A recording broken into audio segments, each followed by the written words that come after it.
রাতের অন্ধকারে দুষ্কৃতীরা নষ্ট করে দিল একজন কৃষকের সবজির ক্ষেত। ঘটনা চরিলাম ব্লকের অন্তর্গত উত্তর চরিলাম গ্রাম পঞ্চায়েত এলাকায়। এলাকার কৃষক উত্তম সাহার কৃষি ক্ষেত নষ্ট করে দিল দুষ্কৃতীরা। চরিলাম রামকৃষ্ণ আশ্রমের পাশেই 15 গন্ডা কৃষি জমিতে সবজি চাষ করেছিলেন কৃষক উত্তম সাহা। ক্ষীরা এবং ফুলকপি চাষ করেছেন তিনি। শুক্রবার রাতের আধারে কে বা কারা ক্ষীরা ও ফুলকপির গাছগুলি তুলে ফেলে দেয়। ক্ষতিগ্রস্ত কৃষক উত্তম সাহা জানান, এই ধরনের ঘটনা ইতিপূর্বে কোনো সময়ই হয়নি। তিনি আরও জানান, ওনার 40 থেকে 50,000 টাকার ক্ষতি হয়েছে, এমনটাই অভিযোগ করেন ক্ষতিগ্রস্ত কৃষক। এর মধ্যে আবারও জানিয়ে রাখছি, রাতের অন্ধকারে দুষ্কৃতীরা নষ্ট করে দেয় এক কৃষকের সবজি ক্ষেত। ঘটনা চরিলাম ব্লকের অন্তর্গত উত্তর চরিলাম গ্রাম পঞ্চায়েত এলাকায়। এলাকার কৃষক উত্তম সাহার কৃষি ক্ষেত নষ্ট করে দিল দুষ্কৃতীরা। চরিলাম রামকৃষ্ণ আশ্রমের পাশেই 15 গন্ডা কৃষি জমিতে সবজি চাষ করেছিলেন কৃষক উত্তম সাহা। এই গোটা বিষয়ে জানবো, চরিলাম থেকে আমাদের সাথে রয়েছেন আমাদের প্রতিনিধি সমীর ভৌমিক। সমীরদা, ঠিক এই বিষয়ে কি খবরাখবর রয়েছে তোমার কাছে? এই শুক্রবার রাতে চরিলাম ব্লকের অধীন উত্তর চরিলাম গ্রাম পঞ্চায়েতে উত্তম সাহা কৃষক, ওনার 15 গন্ডা কৃষি জমিতে কে বা কাহারা দুষ্কৃতিকারীরা ক্ষীরা এবং কফি ক্ষেত নষ্ট করে দেয়।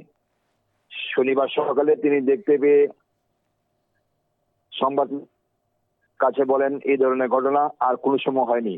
প্রায় ক্ষতির পরিমাণ 40 থেকে 50,000 টাকা হবে বলে উত্তম সাহা জানান।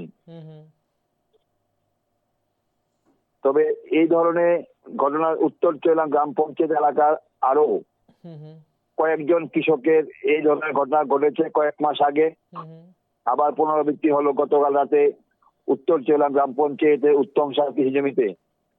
এই ঘটনা দেখার জন্য এলাকার অন্যান্য কৃষকরাও উত্তম সাহার কৃষি জমিতে আসেন, দ্বারস্থ হন যাতে ওনাকে কিছু সহযোগিতা করেন। সমীর বাবু, একটা বিষয় জানতে চাইবো যে এই মুহূর্তে কৃষি দপ্তর থেকে কি কোনো সাহায্যের আশ্বাস দেওয়া হয়েছে বা প্রশাসনিক তরফ থেকে কি ব্যবস্থা নেওয়া হয়েছে বা থানায় দ্বারস্থ হয়েছেন কি অভিযুক্ত সেই কৃষক? দপ্তর থেকে এখনো কেউ যায়নি। উত্তম সাহা জানান থানা দ্বারস্থ হবেন। তিনি কৃষি দপ্তরের কাছে আবেদন করেছেন যাতে সরকারিভাবে যদি কিছু সাহায্য করা হয় তাহলে তো ওনার কৃষিক্ষেত্রে আগামী দিনে কাজ করতে সাহায্য হবে। একদম অসংখ্য ধন্যবাদ সমীর বাবু আমাদের সাথে থাকার জন্য। যেমনটা জানাচ্ছিলেন আমাদের প্রতিনিধি, একেবারেই সর্বশান্ত এই কৃষক, একেবারে প্রচুর টাকার ক্ষয়ক্ষতি হয়েছে এবং এরকম ঘটনা আগে কখনো সাক্ষী হয়নি।